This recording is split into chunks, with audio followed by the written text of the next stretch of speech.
Hello, everybody. Welcome. We'll just give a second for everyone to kind of get settled in here. I'm Carrie Thibault. I'm Associate Director of the GHAR Artist Residency. I'm just going to pause for a minute here as people are signing on.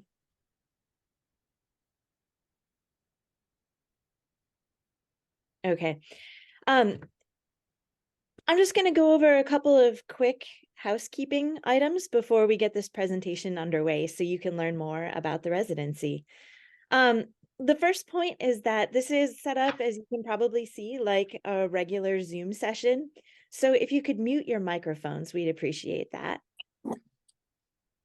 If you have any questions, the place to put those is in the chat section. We do have somebody monitoring that, so that's the place to ask questions, is in the chat box. We do have closed captioning enabled. So if you could mute yourself, we'd appreciate that. We do have closed captioning enabled. You have to turn it on your own screen if you want to be able to see it. So it's probably in the bottom right-hand corner of your screen. You might see 3 little dots and it says more. And if you click on that, then you can click on closed captioning and then you can toggle that on if you would like to do that. This session is being recorded, just so that you know, and we'll send you a recording of this session a little while after we complete it. You can expect this to take about 45 minutes. We'd like to try to be respectful of your time. If you need to leave, we completely understand. Like I said, you will be receiving a recording of this a little while afterward. Okay, so let me, in case you missed it in the beginning as you were logging on, let me tell you who I am and who else is on this call. I am Carrie Thibault. I'm the Associate Director of the GHAR Artist Residency. And I'm going to be giving you some information, and so is Sue Kelso, who is our Executive Director and co-founder of the Artist Residency. And another person who is on this call is Bill Kelso, who is a co-founder of the GHAR Artist Residency. He's the guy who will be monitoring the chat. He will try to answer your questions as best he can in the chat box, and he'll interrupt us if he would like for us to answer it out loud. So that's who we are and what we are doing. And the purpose of this is to let you know, first of all, if GHAR is a good fit for you. Secondly, to help you improve your application. And thirdly, to help you understand what this program is really all about here. So I'm going to share my screen.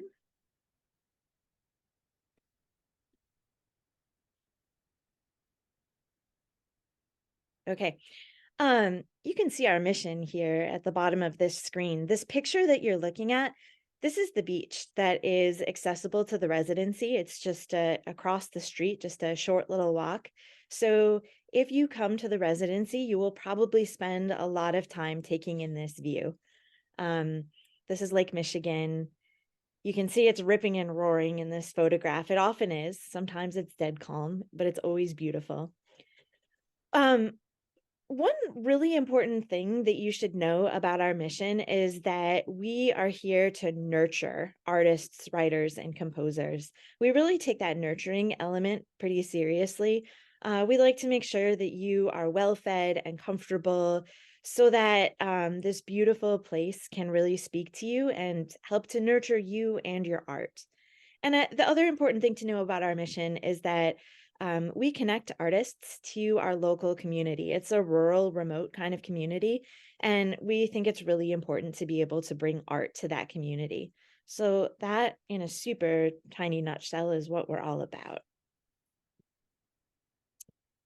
Here's where we are.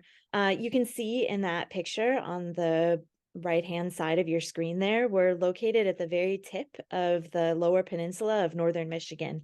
We are, the residency is just across the road from Lake Michigan. It's not super easy to get here. We're kind of far away from everyone and everything, which is part of what makes it wonderful. You can see in some of these pictures that it's really wooded. It's a wonderful place for nature lovers. There are 2 airports nearby. Pellston is about 35 minutes away. That's kind of the ideal airport to travel into. Traverse City is our second local airport. When I say local, I mean it's 2 hours away. The Residency is located on the Tunnel of Trees. Maybe you've heard of that. It's kind of a famous road in Michigan. It's twisty and turny on a bluff lined with trees overlooking Lake Michigan. The Residency is in GHAR, Michigan. It's about a 4.5-hour drive from Detroit and over 6-hour drive from Chicago. About half of our residents get here by car and half get here by plane. The important thing to know is that residents are responsible for their own transportation costs. Another thing to note is that it takes about a day to get up here and to get back down on either end. So just as you're kind of thinking about your time, and if you are able to do a residency, kind of tack on 2 days for travel to get up here. No trains up here, sadly. It is possible to take a bus up here, but it is a fairly long ride from anywhere, just so that you know. GHAR's a super tiny town. There are 3 shops. They're open seasonally. There is a general store there. You can receive mail that also serves as the post office. You can receive mail there. I mean, you can receive mail at the host's address, but you can send mail at the general store. So yeah, that's where it is. We are beautiful, but a little bit remote. Okay, I get to talk about art, place, and community that are pillars of our program. I'm Sue Kelso, Executive Director and Co-founder, and Bill is right here where he's taking a look at the chat, another co-founder. And we are sitting in the artist residency itself in GHAR. We currently don't have a resident here. They left last Friday. So it's important to acknowledge that we are on the ancestral lands of the Wabanaki-Adawa people here at the residency. It's been our privilege to host artists and writers and composers for the past 10 years. And we just have really enjoyed doing it this past 10 years.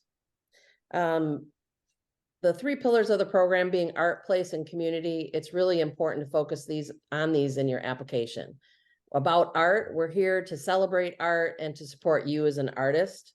The orange there, I'll just describe the images. Catherine Mann, and standing in front of her work at an open studio event, work that she created while in residence. And below that, Rashawn Rucker, who is doing an artist talk at Crooked Tree Art Center. Under place, we hope that an applicant would find this place to be inspiring to both to them and to their work. And the top view is the path that leads to Lake Michigan, the beach access. And below that is just kind of a stormier front coming through in GHAR on the beach. Community, our program focuses on community engagement. So for community engagement, I'll talk a lot about that later, but these 2 images are images of Open Studio Saturdays, which visual artists participate in. And it's a great opportunity for our community, which is a very small community, to come meet the artist and see their work and then have coffee and scones and just hang out and talk. So important part of our program. I will add that on that, the key to submitting in your application is we look at the merit of the art. We look at how you use your time in this place and how you will connect to the community. Jurors are asked to focus on those things in your application. So what's included with the residency? So it is a flexible kind of stay. You can stay for a minimum of 10 and a maximum of 21 days. And there's kind of an important point of clarification there. When you look at those windows of residencies that you can apply for, you'll note that they are often longer than 21 days. The maximum length is 21, but you have the flexibility to decide how long between 10 and 21 days you'll stay and which days within that slot. So that's what those open slots mean. They're kind of an open window and you pick your dates within that window. It is important to know that this is designed as a solitary experience. The residency was built for this purpose to be a residency. And our kind of vision is that you are there in a solitary experience to really focus and work hard. We do provide food. We love to nurture our residents, so food is provided. Before you come to the residency, you will submit a list of grocery requests so we can make sure that we're filling it with food that would make you happy. Um, we also provide local things as much as we can, some homemade baked goods, jams, locally sourced ingredients. The co-founders have an incredible garden, so in the growing months, there will be locally sourced seasonal vegetables. Um, let's see. There is a local host that will be connected with every resident. This is a person in our community who will probably bring you a meal. They might take you on a field trip. For instance, our last resident just took a field trip up to see the Mackinac Bridge. And then there's a $500 stipend that we provide at the end of your stay. In this picture that you can see here, this is what the residency itself looks like. So it's a residential property. It's on a residential road. It's about an acre. You can see there's a wooded dune that rises up behind the residency. It's a pretty treed kind of area. And just across the road and a little ways down is the lake. It's a super quick walk. Most of our residents are there every day, rain or shine, winter or summer. It's really beautiful. There's the main floor is fully accessible. There's a master bedroom, main floor with a roll-in, main floor bath with a roll-in shower, fully equipped kitchen. All of us associated with the residency see cooking as a form of creativity. And if that's true for you too, you'll find that the kitchen has what you need. There's a loft upstairs with a queen sleeper. There's a half bath up there. Here's some more pictures of the residency so you can see a little bit better. There is an accessible ramp that leads up to the residency. There's a couple pictures of the kitchen up there. Like I said, it's pretty well stocked. There's a living area where you can kind of hang out. There's the bedroom. And then this is the studio that you can see in these pictures. This is open in the warmer months for visual artists. So you can see it has this hydraulic lift door. We host open studios once during the stay of an artist, so the community can come in and see what it is you're working on. You can also kind of flood the area with natural light. We have basic supplies for everyone, kind of whatever your genre is. We have, for visual artists, we have easels, we have like rags and mineral spirits, things like that. For composers, we have a guitar and a keyboard. And for writers, we have a monitor, an extra monitor, we have a printer, there's a writing desk and kind of like a little writing nook upstairs in the loft area. So we have the basic supplies. And if you had extra supplies that you wanted for your practice, you could send those ahead of time to the host's address. Accessibility is really important to us. We would like to make sure that to the best of our ability, we can be welcoming to all. So the main floor of the residency is accessible. The studio is fully accessible. We also have an accessibility plan on our website, which I definitely encourage you to check out to get a better understanding of what it is that we can offer in terms of accessibility. There's a short video on the website too that kind of covers that. The application does ask if you need any accommodations. That information, it's important to know, is not shared with jurors and does not affect your application. That's just to kind of give us an idea and help us make sure we can be prepared if needed. We'll also send out an orientation email about a month before your residency stay, if you're accepted, to ask you if you have any necessary accommodations. We definitely will try to meet those requests. And if we can't meet accommodation requests, we will be transparent about that. And also those pictures that you're looking at, that's one of our board members, a disabled artist, Oakley Thiele. She's on the beach at the residency with her service dog, Coco. Okay, so residency dates for 2024 and early 2025, what are we offering? So as Carrie said before, you can pick a minimum 10-day to 21-day stay if the residency window allows within these timeframes, okay? So it's also important to note that 2 of our residency time slots have particular partnerships noted. So for that first time slot in July through August 2nd is in collaboration with Harbor Springs Farmers Market. So if you apply for that time slot, you do need to have your community engagement proposal meet with what the Harbor Springs Farmers Market would like to offer. And this last summer, Alexa Allen was the resident for that time slot, and she did a leather stamping little workshop and had about 150 people come through and do it. For the farmers market in Harbor Springs, they closed down part of Main Street. All the vendors put booths up. It's on Wednesdays and Saturdays, and they get, I don't know how many people through, but it's a very popular event in the area, the farmers market. The other time slots you can see there, August 19th through September 9, October 4 through 25, and April 11 through 30. Important to note, if you're a visual artist, that the studio is not available then. So you really need to look at your creative practice and decide if you're a visual artist, can you accomplish that in the residency space without a studio? So these listed here are specific for visual artists. All right, these listed here are specifically for writers. So the September 11th through October 2nd is in collaboration with the Harbor Springs Festival of the Book. This is the second one that is specific for a certain partnership. So if you apply to this, you would need to be a writer and you'd need to collaborate with Harbor Springs Festival of the Book. I'll talk a lot more about Harbor Springs Festival of the Book later when we talk more about community engagement.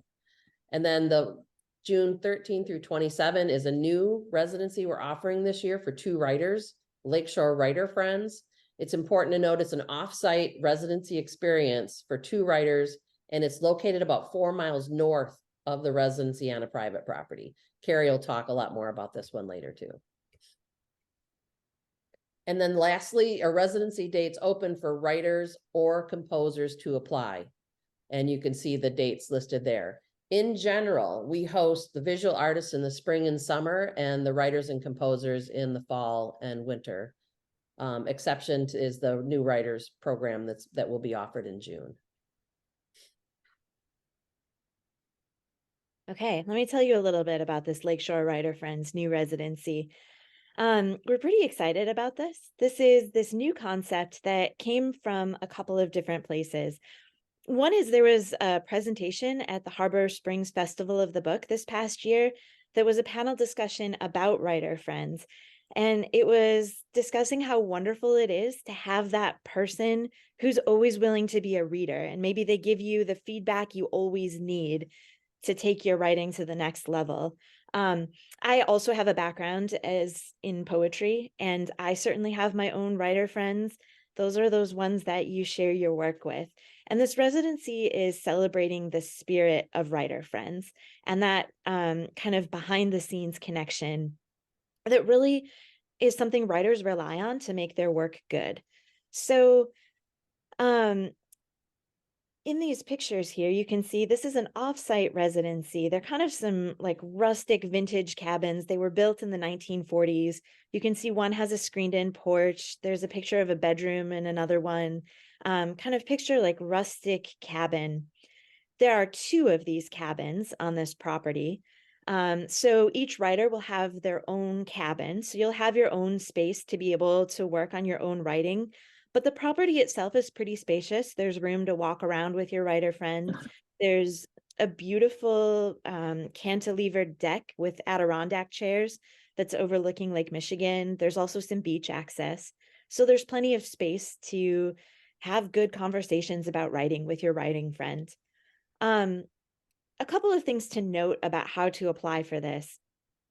You each need to apply because we'd like to see writing samples from both writers. We'd like to know that both writers are strong candidates.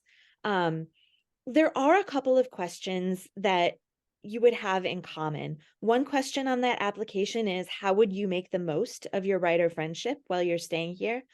So it's fine if you both have the same answer to that question on your separate applications. And then the other piece of it is that the Writer Friends will do a community engagement event together. So if you want to describe and propose the same community engagement event word for word, you can copy and paste that onto your 2 separate applications.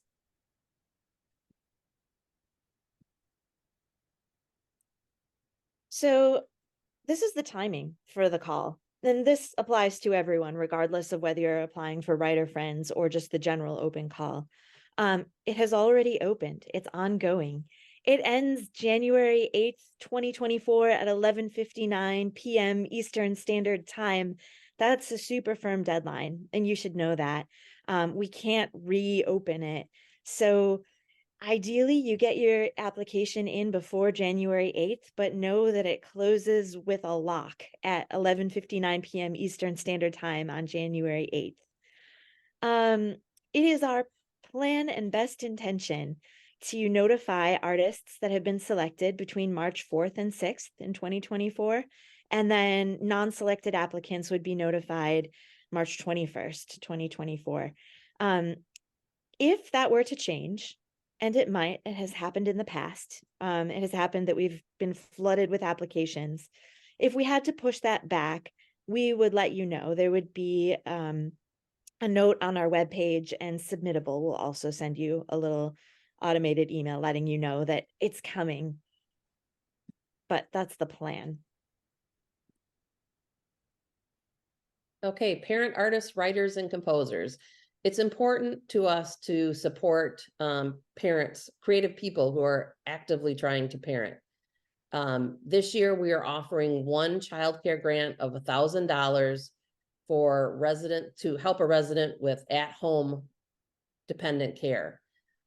This is different from previous years. We were unable to get a grant this year to offer more, but we still wanted to commit to funding at least one parent artist residency for this year. Of course, the flexibility and scheduling is helpful to parent artists. You have that 10 to 21 day period. Most parent artists have in the past selected that shorter residency time slot. And we understand that, it's hard for a parent artist to find time to create work. So during the residency, we do reduce the amount of community engagement that they need to commit to no more than a half day of their time commitment during that time. So that's the parent artist program for this year. So community engagement for visual artists specifically. First of all, if you go to our website and you go to events, you're going to see numerous examples of community engagement if you're looking for ideas. And it's also important to go to our website and look at our partners page and research our partners in order to put a really good, solid community engagement proposal together. So the visual artists in the summer months are asked to do an open studio Saturday, do one open studio Saturday during their stay. And they're usually from 10 until 2 or 5 till 8. And again, it's the chance for the local community to come in and see your work. They're very curious about what's going on in the artist residency. Community events with partnering organizations are held offsite. These are examples of our partners listed. There's a larger list on our website. But to give you an idea in general, I'm going to go over these images and talk about past community engagement events. I'm going to start in the lower left, and that is artist Jana Harper. She was here last fall. She did a collaboration with Little Traverse Conservancy and with the Little Traverse Bay Band of Odawa Indians. She did a hike at a local nature preserve that hikes down to Lake Michigan, and she did a guided activity where one person had to close their eyes and the other had to lead so that that person could really focus on their senses besides sight. And then she also had us do a drawing activity where we had to close our eyes and draw what we heard. And then Eric Hemingway with Little Traverse Bay Band of Odawas, he gave a talk as we walked about the importance of the area to the Odawa. Next to that, kind of in the middle lower, is a workshop that Jovita Wismierska did on cyanotype workshop. And you can see some of the images that the community created hanging on a line there in the top corner of that image.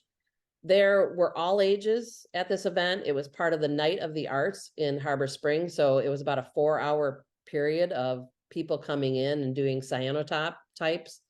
And like I said, all ages, about a little over 100 people participated in that event. Above that, the children with the masks on, that is artist Stephen Cade did a sci-fi drawing workshop specifically for middle school students at Petoskey District Library. So he had proposed this in his application. We partnered with the library. He did a couple-hour workshop with middle school students and some parents around the outside on, drawing for sci-fi. And then next to that is one of the open studio events with Rashawn Rucker, just showing the community coming in. And Rashawn probably talked for 4 hours straight about his work as people came and went during this like open studio, open house. And you should know we're a smaller community, so we get anywhere from 30 people to 90 people that come through these open studio Saturdays. All right, what does community engagement look like for writers and composers? It's a little bit different because it's a different time of year. The partnerships primarily focus on schools and libraries for a lot of the partnerships with these, but they're open to Little Traverse Conservancy and Crooked Tree Art Center also. And if you have an idea for a partnership and it doesn't fit one of the partners on our list, you can propose something and say, I would like to work with, might be community mental health or something like that. And we'll try to find a community partner for you to work with. To give you a couple examples here, in the top right-hand side is Carlina Dewan. She partnered with the Harbor Springs Festival of the Book. And as I said before, it's our most competitive time slot. The community just loves this celebration of books in Harbor Spring. That's a weekend-long event. I gotta say, Carrie told me it's like a mini AWP for the writers out there, which is Association of Writers and Writer Programs. It's just a wonderful celebration. And the commitment, it begins Thursday night with a community dinner that they put on, and it ends on Sunday at about noon. The writers that participate in this might participate on a panel. They might do a reading. Carlina was a poet. She did a poetry reading and she participated, I think, in 2 panels during the weekend. But she also did an event at a high school on sports poetry, which was high school students, which was fantastic. It's a great networking opportunity for writers because you're going to spend time eating and just doing everything during the festival with about 50 writers from across the country. Below that, we have Jacinta Cluseas in the bottom left doing a musical performance. In the middle, we have Kate Eberstadt, who is a composer, singer-songwriter. I have to say that these community engagements can be something as short as half a day, but they also can be something that might be a year in the planning. In this case, Kate Eberstadt proposed a music writing workshop with a school that evolved into getting multiple partners involved in the collaboration. The music she composed with the students went to the Crooked Tree Ballet students. They worked with a choreographer that the Croft Dance Residency had brought in. And the final performance was dance and original music and just phenomenal. But like I said, that one was about a year in the making. Kate came for her original residency and then came back in June for the performance of and the event. And then the last image there I have is Jumana Altalal. She collaborated with Little Traverse Conservancy and the University of Michigan Biological Station, Pellston Schools. It was 9th graders, about, I don't know, up to 30 9th graders maybe. And they did a nature hike to inspire their writing. And then they came back to a building in the winter at the biological station, had hot cocoa and cookies and did a bunch of writing activities. So give you an idea of past community engagements. All right. You guys asked so many questions. We have tried to answer all of them, and just to kind of give you an overview of how these questions are going to be answered, we sorted them into some categories, including questions first about the selection process itself, then some questions about eligibility, who can apply, some questions about community engagement, and then we'll end with some general questions about the residency itself. Okay, so what is the selection process? It's a juried process on submittable. What are we looking for in a candidate? There's actually a slide coming up that gives you the criteria that our jurors are asked to look at in reviewing your application. So I'll talk more about that later. Who are our jurors? We don't actually advertise who our jurors are. This year, we have 14 jurors on 3 separate panels. So the writer panels, the visual artist panels, and the composer. They're separate panels. 14 jurors and 3 moderators to help in that process. Bill and I are not jurors, so if you have any questions about your application, non-biased, you will answer any questions you have about your application. And in jurors in general, a lot of our alumni are jurors for us after they leave the residency, and then we try to have a local juror from the community. So do jurors use a point system? Yes, on submittable, it's a scale of like 1 to 5 that they rate your application in different categories.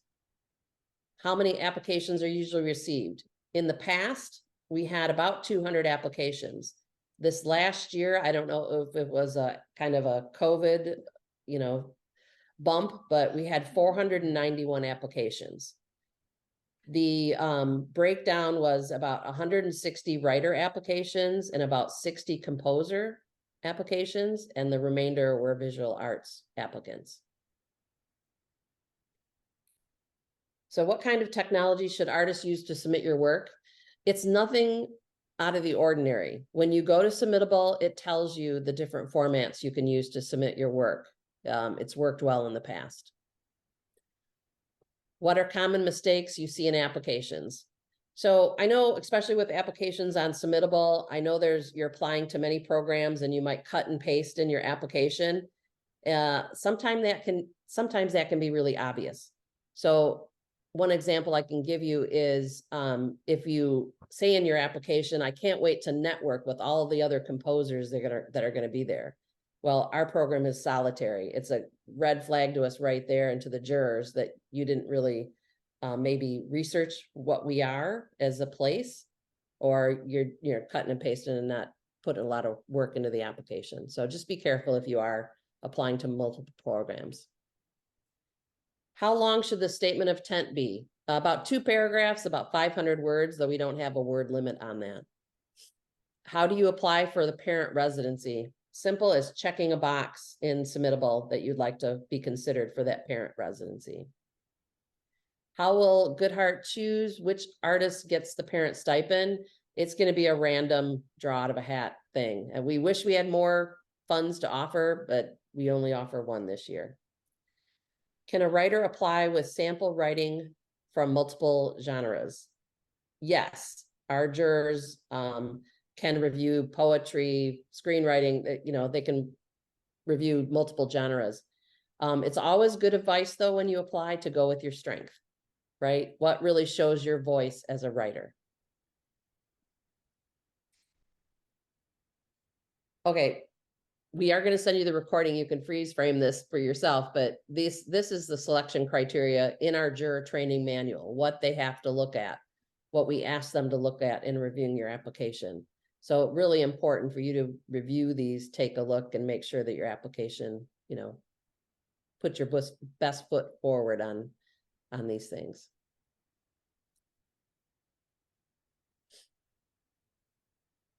Okay, eligibility. Are all mediums of visual arts welcome? We do try to be welcoming to all. However, we are a small program with not a lot of specific equipment. Carrie kind of gave you the generalities of what we have.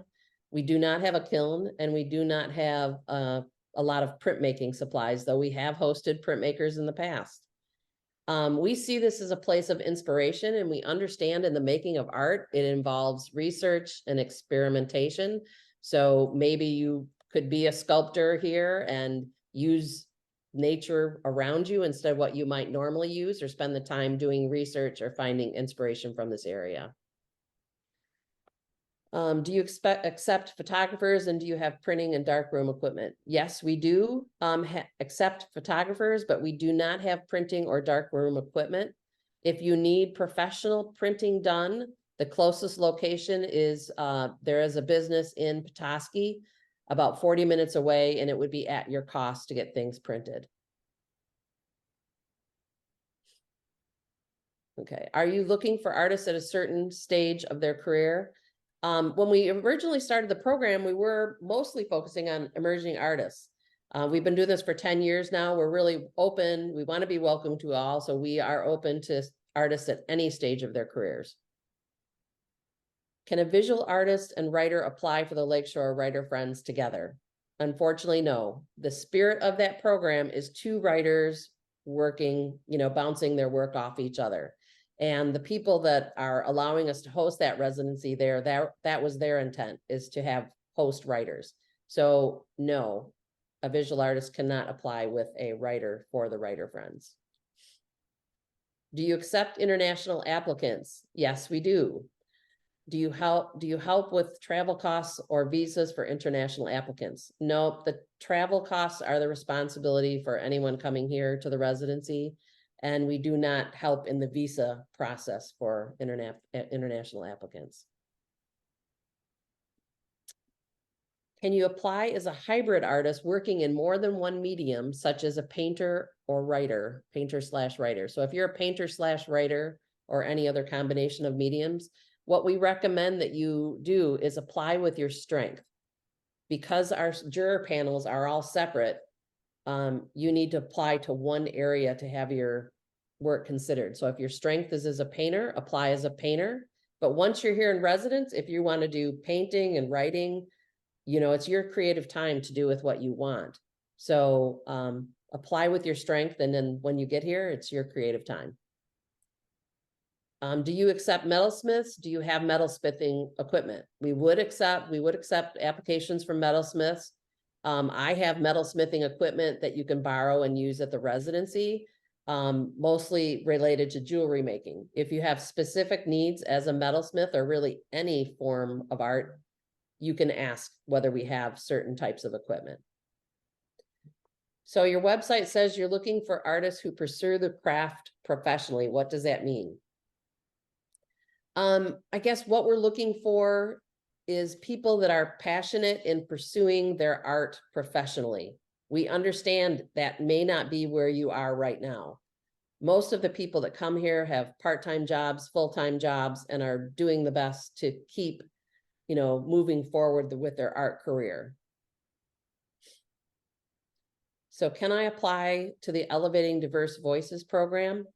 No, that is a curated residency that's offered in June. The curator provides us with people to consider for that program, and it's not open to the open call process. Can a comic book artist apply? Yes. Should that be a writer or artist application? Again, it's a go with your strength situation in applying. We have had graphic artists, zine artists apply before, and that particular person happened to apply as an artist and not a writer, and they were selected as an artist even though they were doing both in their work. So does my work need to be about Northern Michigan? No, it does not, but we certainly hope that your time here that you'll be inspired by Northern Michigan. The answer is yes. So you can read these. The answer is yes to all of these questions that you might have submitted.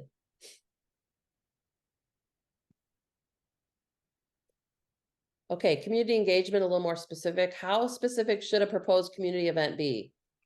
In your application, it's a good idea to be very specific with which partner you want to work with. You can say, I want to work with high school students on a writing workshop at Petoskey High School. You can say, I want to do a hike at a nature preserve with Little Traverse Conservancy and do soundscapes. So it should be very specific of the who, what, where, when, why in your application of what you want to do. This kind of a question that goes right with that one is it preferable to pitch just one idea or list a few potential ideas for a workshop?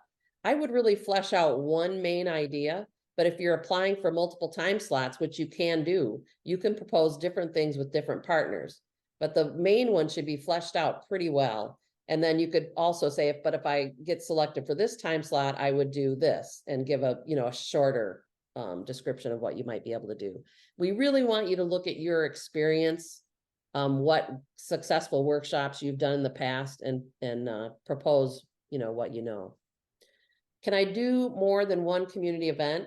Yes, we've had that happen. Can I work with more than one community partner? I think in my describing the past events, you can see that we have done multiple collaborations before with different community partners.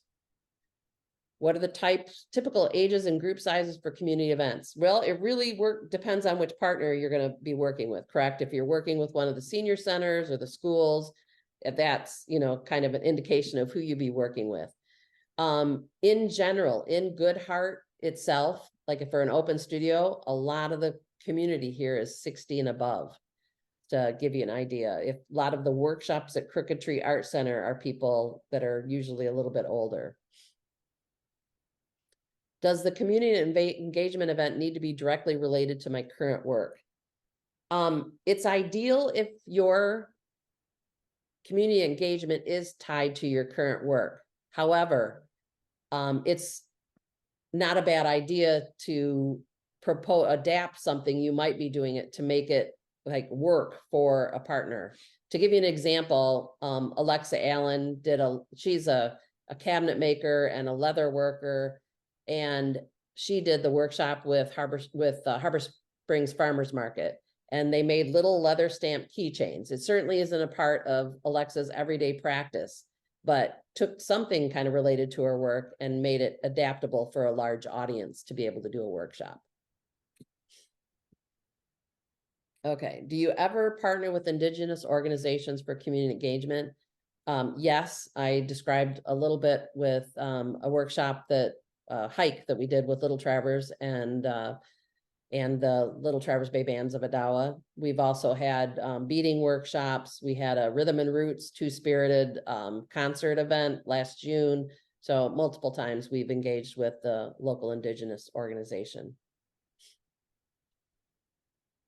All right, community engagement continued. I've never done an artist talk before. Will the residency give some guidance on best practices for community engagement if I'm selected? So yes, we're always happy to provide some guidance on best practices for community engagement. However, in your proposal, you need to look at your experience, where your comfort is, things that you've done in the past that you're successful in doing. Really propose something that's going to spark our community. If it's a first time for you, it may not be the best fit for our community. So put your best foot forward in what you propose for your community engagement. Okay, can I bring my dog pet with me? Service animals, yes, but emotional support animals or just bringing your pets. We love our furry friends, but we do not allow that at the residency. Can I bring my partner or children with me? As Carrie described, this is a solitary experience with our artist residency. The only exception is like if you're here for 3 weeks, if somebody, wants to join you for the first weekend or the last weekend, we have allowed that in the past. What if I'm breastfeeding an infant? So we want to be supportive of people that are breastfeeding. We actually haven't had this come up in the past, but however, we are not offering a parent or on-site family residency at this time. There, of course, are going to be exceptions to this. It's best that you just contact us and see what opportunities we might be able to offer on an individual basis. Are there expectations for quantity of work produced while at the residency? No. So just to say, there's not a lot of expectations for quantity or closing event or donation of work. We want you to be relaxed. We see this as a place of respite. We want you to be inspired by your work. So there's not a lot of expectation other than, we want you to use your creative time fully while you're here. Does the residency have ties to literary agents? No, we do not. There might be opportunity with the Harbor Springs Festival of the Book to talk to other writers about that, but we do not. What do past residents love about the residency? A lot. We've been doing this 10 years. They talk about the good food. They talk about this beautiful area.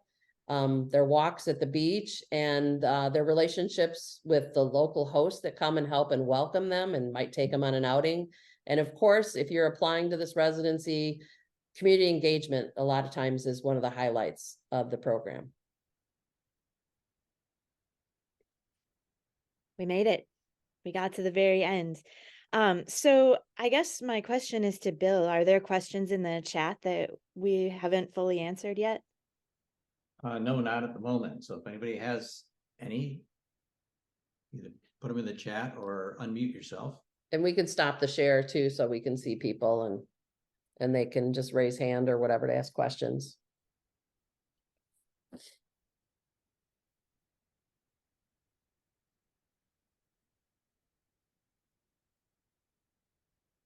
Looks like So does the Writer Friends residency coincide with Festival of the Book? no, it does not. It's at a different time of year. Writer Friends is in June and the Festival of the Book is the end of September.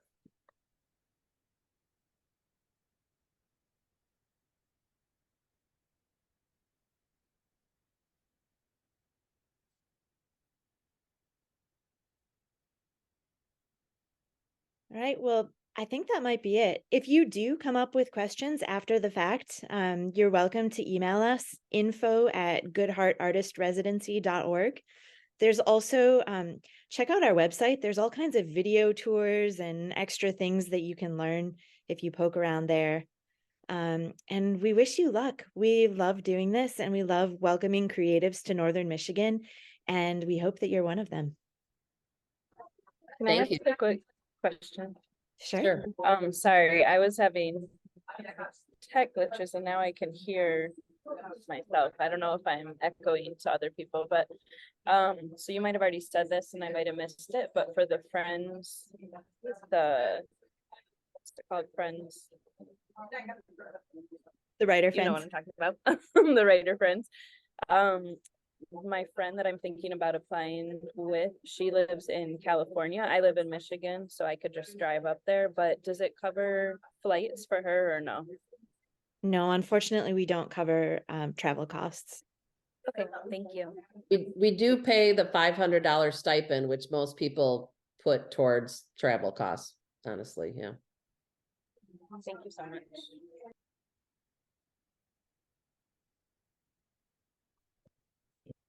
Okay, we have a question, Carrie. If applying for 2 time slots, are 2 fees expected? So no, it's 1 application fee. If you're applying like as a visual artist and you pick multiple time slots, then it's 1 application fee. The only exception, Carrie, you want to talk about the writer friends? Yeah, so it is a separate application to do writer friends or to apply as a writer. They're kind of like filtered in different ways. So those would be 2 separate applications. But in general, no, it's just 1 application.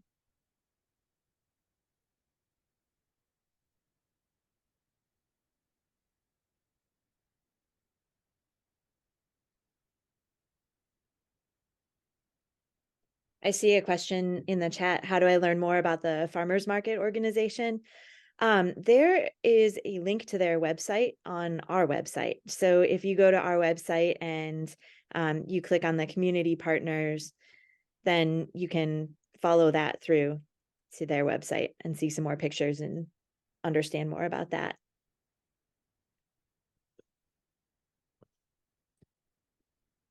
So just to clarify, can you apply for an individual writer's residency and the writer's friend's residency in 1 application, Carrie?